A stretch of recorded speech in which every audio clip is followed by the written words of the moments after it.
kapiling na natin ang ating ginagalangan na Regional Director ng Commission on Higher Education, si Dr. Demetrio Pascua Anduyan Jr. So magandang umaga po, RD.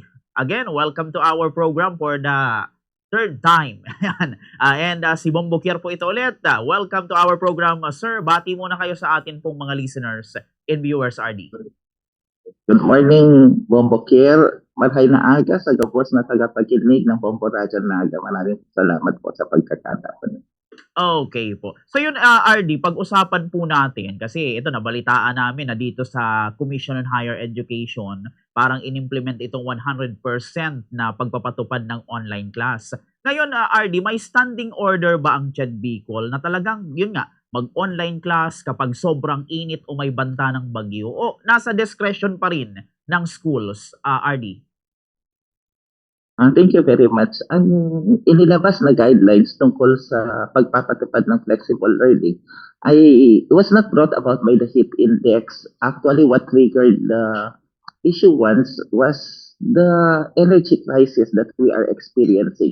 Yung mataas na presyo ng gasolina, sumunod na dyan ang mga bilihin, pamasahe at iba pa para maibsan ang gastusin ng ating mga kababayan ay minarapat nating i-implement ang flexible learning. Hindi ito 100%.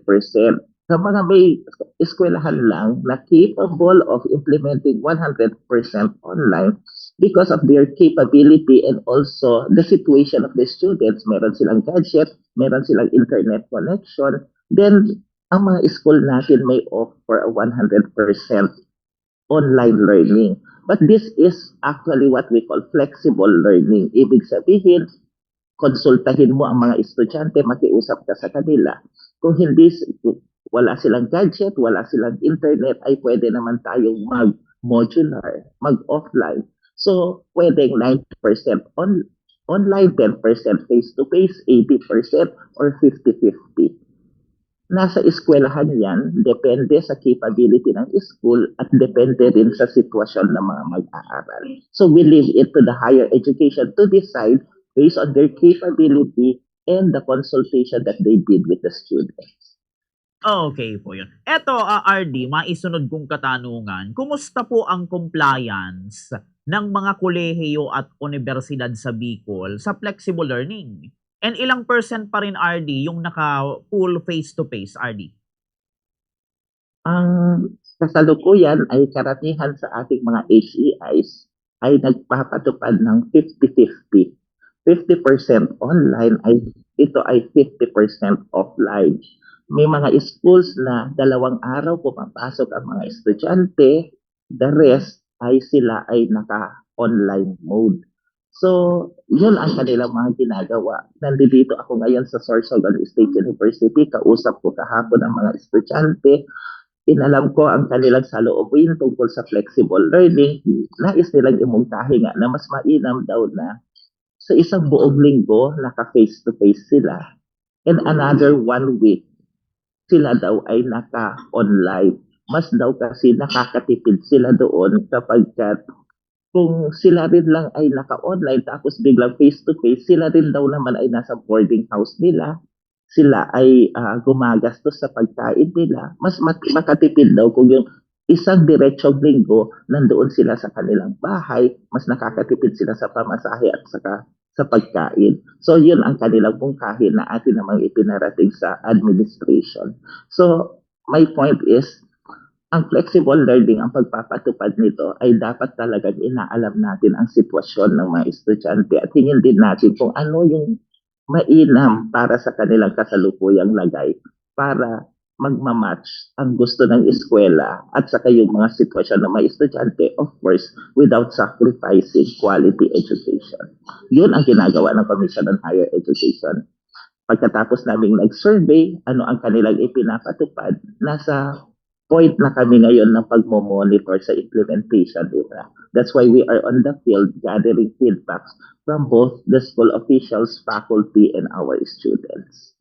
Okay po yun. Eto, RD, sunod kong katanungan, kasi may mga nagre-reklamo, RD, na ay wala naman anyang natututunan sa online class.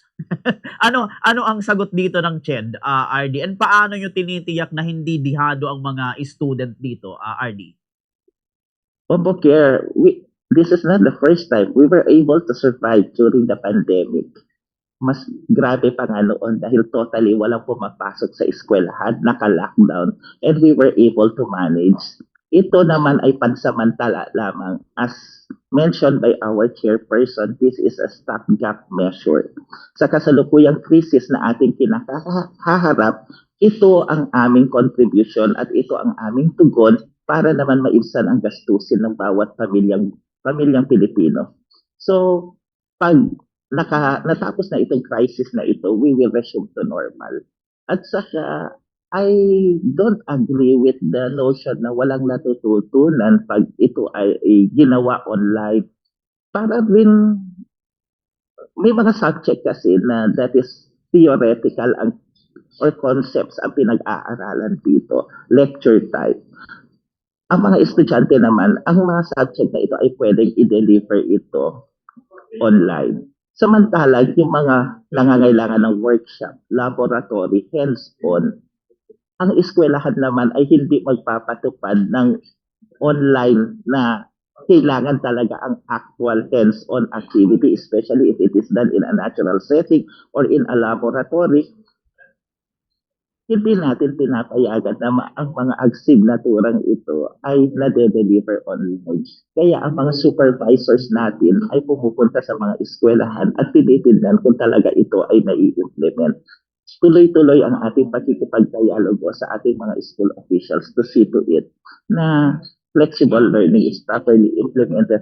As I've said, this is not without prejudice to quality education. Okay po. Ito RD, kasi meron ding yung ibang hindi natin maialis, may mga problema din sa part ng mga student. Yung iba walang gadget, walang maayos na internet. Ano ang mga pamamaraan dito ng CHED? Meron ba tayo RDing ayuda para sa mga estudyanteng walang gadget or load para sa online class? May mga free wifi program or ba tayo or sa mga SUCs, RD? Thank you very much. Dito sa tulad ng ating sinabi, huwag tayo magpatupad ng flexible learning nang walang consultation. Dapat inaalam natin ang sitwasyon ng bawat estudyante. So yung mga walang gadget, hindi na online ang iyong gagamitin, modular. Ibig sabihin, bigyan mo siya ng module. Yung lecture mo, ibigay mo sa kanya ang papel at yun ang kanyang basahin. Pagbalik sa face-to-face, i-reinforce mo ang kanyang nabasa. Doon ka na magbigay ng examination. So, hindi lang ito pure. Sa mga may gadgets, mag-online, mag-modular ang mga walang gadgets. Yun ang ating paraan dito. So, hindi naman ibig sabihin na pag tayo ay nagpatupad ng flexible learning, what is true to a certain student, ganun na yun sa lahat. Ibig sabihin ay inaalam natin ang bawat sitwasyon. Masaya ako in terms naman dun sa connectivity. Nakiusap po tayo sa DICT at meron po silang mga Wi-Fi on selected geographically isolated areas. May mga LGUs din na meron silang free public Wi-Fi. Ang mga SUCs naman natin ay hindi natin hinahayaang magpatupad ng online learning kung sila mismo ay wala naman o mahina ang kanilang internet connectivity. So,